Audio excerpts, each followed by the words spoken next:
This is part 4 as far as the lecture series on the Negotiable Instrument Act of 1881 is concerned.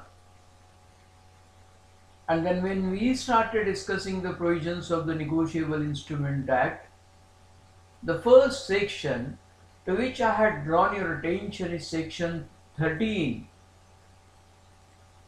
and subclause 1 reads as follows. A negotiable instrument means a promissory note, bill of exchange or check payable either to order or to bearer. I hope you are following my instructions in order to follow the provisions of the Negotiable Instrument Act, namely, always have, at the time of listening to my lectures, always have bare act of the negotiable instrument with you, so it becomes very easy for you to have ready reference and to understand the provisions with which we are dealing. Now, this is a new system that I have adopted, the technique that I have adopted, that I am facing only web camera and started delivering lecture to you. But let me tell you, when I started teaching in the ILS Law College, Pune, Maharashtra, India, in the year 1976, and then I was teaching in ILS Law College up to 31st of July 2005. From 1st of August 2005 up to 31st of October 2011, I was in DES Law College and retired from DES Law College as a director of academics. But till that time, every day whenever I used to go to the class, I always used to have blackboard at my disposal. And working on, that was impact as far as I personally feel that students should have audio visual impact, and here visual impact is the only impact that I am talking to you. So at times it becomes very difficult for me to explain, because now in order to understand the provisions of the Negotiable Instrument Act, if I would have been in the class, every now and then for each lecture, each part of the lecture, I would have written the Negotiable Instruments Act of 1881, and then the sections with which you have already dealt, I would have made mention of those section numbers, so that it is because of the repetition, it is because of the revision that it possibles for you to have mastery over the sections. And not only sections, but along with the sections you can have mastery as far as the ingredients of the sections are concerned. And once you learn the ingredients of the section, it becomes very easy for you to understand the provisions of the law. That should be your approach. So I hope all of you have read now section 13. And when I was dealing with section 13, what we have done so far as section 13 is concerned, we have dealt with section 4 of the Negotiable Instrument Act, which defines promissory note.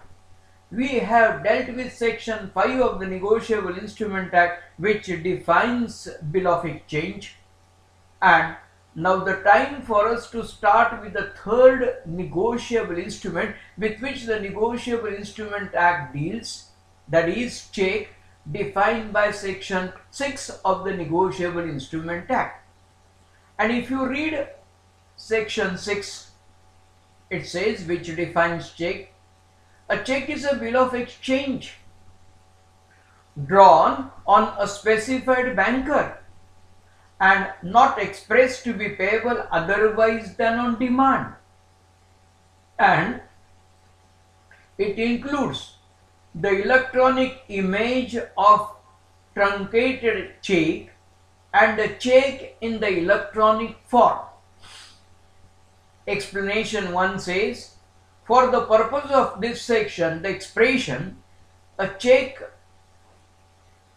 in the electronic form means a check which contains the exact mirror image of a paper check and is generated, written and signed in a secure system, ensuring the minimum safety standards with the use of digital signature with or without biometric signature and asymmetric crypto system.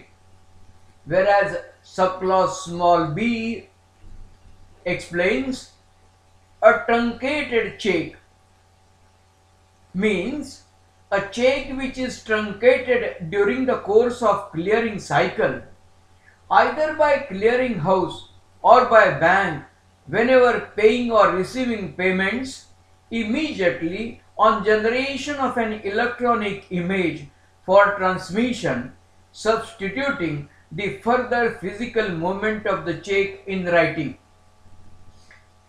This is as far as explanation 1 is concerned, and the explanation 2 says, for the purposes of this section, the expression clearinghouse means the clearinghouse managed by the Reserve Bank of India or a clearinghouse recognized as such by the Reserve Bank of India. Now, if you are having a bare act, immediately it will click you that you start reading section 6, and then it is made very clear as far as the footnote is concerned that this definition of check is because of substitution by the Act of 55 of 2002.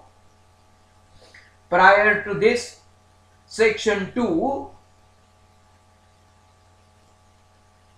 section 6. What was that section? A check was defined as a check is a bill of exchange drawn on a specified banker and not expressed to be payable otherwise than on demand. Now this is substituted with effect from 6th of February 2006 as per the definition which I have already read, which you must be having with you. So what was the definition of check up to 2003? A check is a bill of exchange drawn on a specified banker and not expressed to be payable otherwise than on demand. This is now the change that has been brought about. And as a student of law, in order to understand today, I shall deal with only first part, namely check is a bill of exchange drawn on a specified banker and not expressed to be payable otherwise than on demand, and it includes the electronic image of truncated check and a check in electronic form. Explanation 1, explanation 2, with which we shall be dealing during course of our lecture. The law relating to check is really very interesting for the simple reason that it has undergone a change. Now if you try to understand how the change that has taken place with respect to the law as far as the check is concerned, the time for me to draw your attention, if you take out your bare act and then start, if you refer to the chapter 17, namely the last chapter. Now this chapter deals with what? It deals with of penalties in case of dishonor of certain checks for insufficiency of funds in the accounts. And then you will note one thing, up to 1988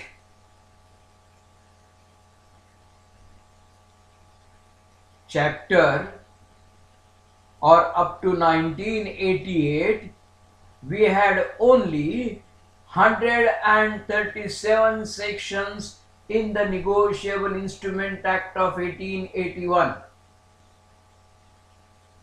Legislature thought that it is must to amend the law as far as dishonor of a check is concerned, and hence in the year 1988 by Act of 66, which came into effect as far as the 1st April 1989 is concerned, the chapter 17, which had right from section 138 up to 142 were included, and then from 1st of April 1989 we had right from section 1 up to section 142 as far as the Negotiable Instrument Act is concerned. This was an amendment, or this was a change that was brought about.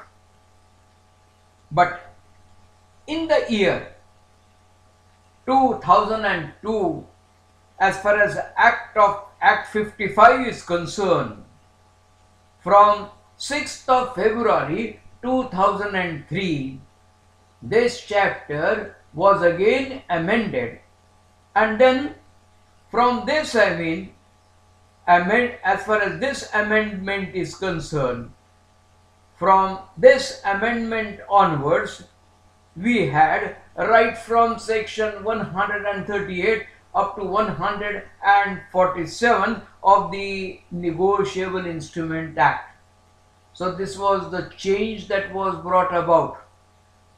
Now, as this was the change, similarly there was a change as far as the definition of a check is concerned from 6th of February 2003.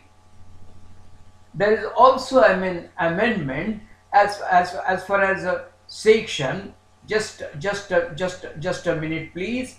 This was amendment as far as section. Let me correctly point out to you the section number. Yes, section 82 subclause 2 deals with amendment where the check is in an electronic image of truncated check. Even after the payment, the banker who received the payment shall be entitled to retain the truncated check. Yes, these are the details with which we shall be dealing. But this was also amendment to section 81 with effect from 6th of April 2003. This is correlation. This is, you are dealing with only one enactment, and in one enactment also, in order to understand check, as I have told you, it is must for you to go through various provisions as far as this Negotiable Instrument Act is concerned. During course of time, yet we are not started with the definition of the check, but during course of time, as we will start learning provisions regarding check, we will come to know that in case of check, you can have a check which is a bearer check, namely check which is payable at the counter. But as compared to that, there can be what is known as cross check, and in order to know the provisions as far as the cross checks are concerned, we will start discussing right from section 123 up to section 131A of the Negotiable Instrument Act. So this is the understanding. So there we will also understand as to what do you mean by cross check, what do you mean by crossing of a check, what is the effect of crossing, and for the purpose of knowing all the details, we shall be dealing right from section 123 up to section 131A of the Negotiable Instrument Act. This is also, it does not mean that is the end of it. No, rest of the sections. Now I come back to section 6, and when you start dealing with section 6 of the Negotiable Instrument Act, its definition of check starts with a check is a bill of exchange. So to understand check, it is must for you to know definition of bill of exchange. And if you have had a revision, you will immediately, it will click you that what is bill of exchange. Section 5 says a bill of exchange is an instrument in writing containing an unconditional order signed by the maker, directing a certain person to pay a certain sum of money only to, or to the order of a certain person, or to the bearer of the instrument. So now, to constitute valid check as far as section 6 of the Negotiable Instrument Act is concerned, it must be a bill of exchange. Check is a bill of exchange. But then every bill of exchange is not a check. Why? For the simple reason that what is check? Check is a bill of exchange drawn on a specified banker. So in case of check, drawee is always a banker. And when we were dealing with a check, in case of a bill of exchange, direction is given by the drawer to the drawee to carry out payment with respect to the bill of exchange to the payee. I mean, that is not only payee is the person who is entitled to claim the amount with respect to it. No. Depending upon the nature of the instrument, whether it is a bearer or whether it is an order instrument, payee can by all means put it into circulation. For example, if A draws a bill of exchange in favor of Mr. C, directing Mr. B to pay the amount, A is known as drawer of the bill of exchange, C is known as payee of the bill of exchange, and Mr. B, namely one who is directed to pay the amount, is known as drawee of the bill of exchange. And then when Mr. Payee, if at all he wants to claim amount with respect to the negotiable instrument, by all means he can get the amount as per the procedure that is laid down, with which we shall be dealing during course of our lectures. Yes. But then if he is not interested in getting payment, but he wants to pay that amount to somebody else, instead of following the procedure which is laid down by the provisions of the Negotiable Instrument Act, taking into consideration the nature of the instrument, he can merely put that into circulation. So Mr. C wants to pay that amount to Mr. D, he can immediately give that negotiable instrument, he can negotiate it to Mr. D, and then how it can be negotiated? If it is a bearer instrument, it can be negotiated by mere delivery. If it is order instrument, there must be an endorsement, and there are different kinds of endorsement with which we shall be dealing during course of our lecture. But then he has to make an endorsement, and then there must be a delivery, so that Mr. D is entitled to claim the amount with respect to the negotiable instrument. In case of check, this is revision as far as bill of exchange is concerned. In case of check, a direction is given by the drawer to whom? To the drawee, namely the banker, to carry out amount. So there is a contractual relationship, there is a privity of contract between the drawer and the banker, namely drawer is a customer and he enters into contract with the banker, maintaining account with the bank, and then with a clear-cut understanding that when check that is drawn by the drawer is presented to the banker for the purpose of payment, he will carry out the payment subject to certain conditions which are required to be fulfilled, with which we shall be dealing, no doubt about it. But this is the procedure, as it is as simple as this. And hence, when drawee is a banker, and further part of the, so what is the requirement? Check is a bill of exchange. So it must fulfill all ingredients of section 6. 2. In case of a check, drawee is always a banker. In case of bill of exchange, anybody can be a drawee, but in case of a check, drawee is always a banker. That is the second requirement. And further part, if you read, it says it is drawn on a specified banker and not expressed to be payable otherwise than on demand. This is in the negative form. But what is the positive form of it? Check is always payable on demand. So check is always payable on demand. If it is not payable on demand, so if you draw check today, you have taken a leaf of check and you have written today's day, you have drawn it today, but you have not mentioned today's date, but you have mentioned the date 3rd of January 2013. This is not at all a valid check for the simple reason that it is not paid. It is not payable up to 3rd of January 2013.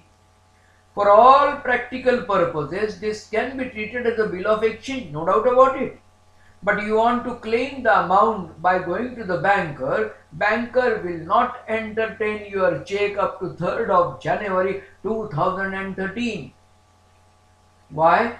Because check is definition is in the negative form, but the positive form of the check is that, positive form of the definition with which we are dealing is that check is always payable on demand.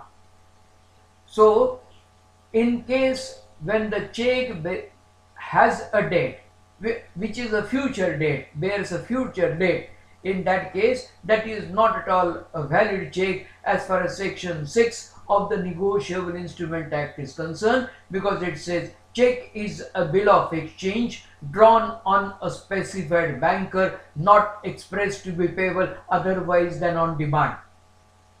Today I am confining only to the definition of the check that we had up to 5th of February 2006.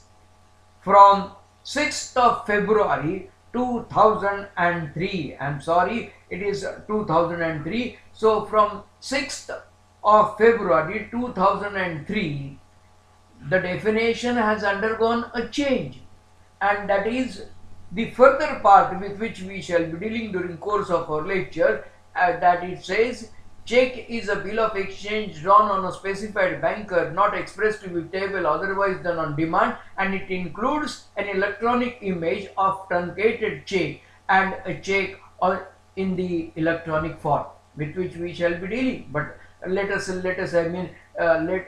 have two parts for the timing, for the purpose of having an absolute clarity without any confusion, and this is the definition of the check. Now, if check is drawn, when we will deal with whether the banker is justified in refusing payment with respect to the check, that is known as dishonor of a check. There we will come across some provisions, but let me tell you one provision. Though check is always payable on demand as per the banking practice, and the banking practice is as per what? The directions which are given by the Reserve Bank of India.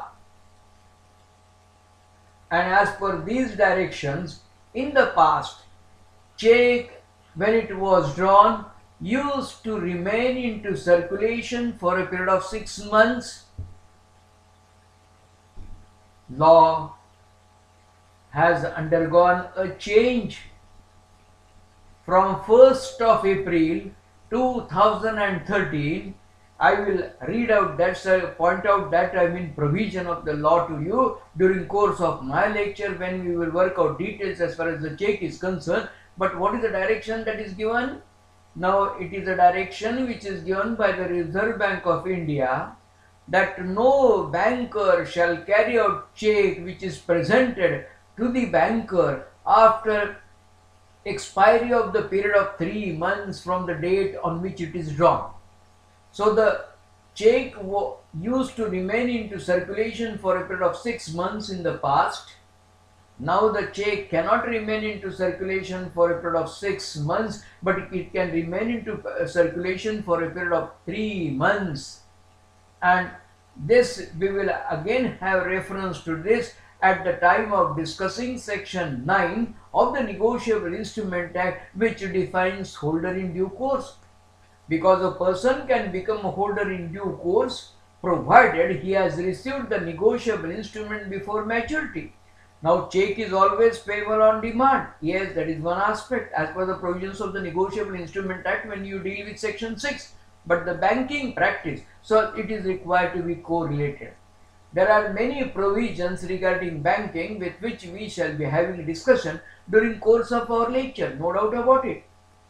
It may not be possible to work out all the details, but what would be my job? My job would be to give you a direction. This is a way in which you have to study law, and then it is for you. Once I have shown you a direction in which you can achieve your goal or the object, or you can reach your destination, how to reach your destination is for you to decide. Yes, you have to, as I told you, that unless you have got what is known as start learning law in totality, it may not be possible for you, and hence this should be your approach forever. With this now, check is a bill of exchange. We will try to understand definition of the banker also. Today I don't want to confuse you.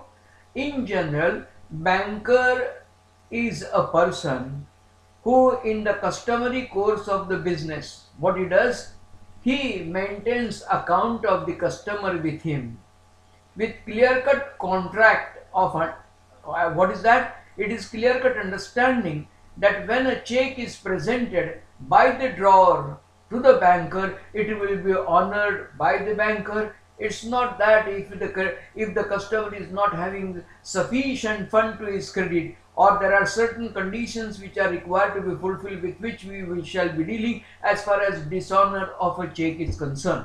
Yes, that we will discuss, no doubt about it. But this is a time where if it is this is a banker, so it is drawn on a specified banker. That is one thing, and it is not expressed to be payable otherwise on demand, which means a check is payable on demand. Though we say check is a bill of exchange, there are some other ingredients that I have made mention just now, and in case of bill of exchange, the procedure that is required to be followed with which we shall be dealing, which I just want to point out, is in case of bill of exchange, a bill of exchange has to undergo two stages. One, a bill of exchange is first of all presented for the purpose of acceptance, and once it is presented for the purpose of acceptance, then only it is presented for the purpose of payment. Now, at times presentment for acceptance is not at all necessary, for which when we will deal with the provisions, then we will come across section 76 when it says when presentment is unnecessary. Otherwise, this is general practice that is followed. Present a bill of exchange for the purpose of acceptance, and when it is accepted by the drawee is known as an acceptor, and his liability starts only in a case where he has accepted the bill of exchange, otherwise not. That is not at all a case. In case of check, there is no provision regarding presentment for acceptance. It is only required to be presented for the purpose of payment. So, there are some points of distinction. Today itself it is not possible and not also needed for me to work out all the details as far as the distinction is concerned. This you will go learning simultaneously. But as you start understanding, first of all, if your basic concepts are clear, then at times it is felt by many that negotiable instrument is difficult. Yes, I don't think it is difficult. If this is the approach that is followed by you for the purpose of understanding the provisions of the Negotiable Instrument Act of 1881, I don't think there will be any difficulty for the purpose of understanding the same. As I point out some points to you, or as I have, as direction is given to you, follow the path, and then there won't be, any problem for the purpose of, having mastery over the subject during the course of time.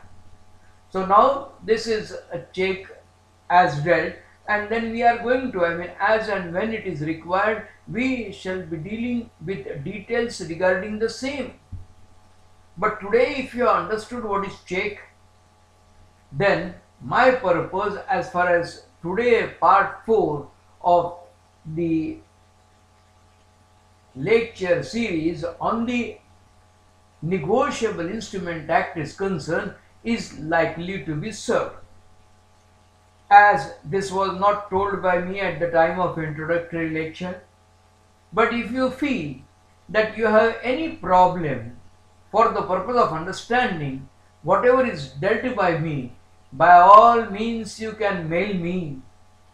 My email ID is prof.harish.deshmukh deshmukh@gmail.com, and then once I get your feedback, by all means that will be included as far as my next video is concerned, so that there should be absolute clarity. Mind well, clarity and simplicity, they go together. So first of all, there must be clarity, there should not be any confusion as far as the understanding of the subject is concerned, and hence this is the method or this is the approach that I have adopted for the time being. We will continue our discussion as far as part 5 is concerned during course of time.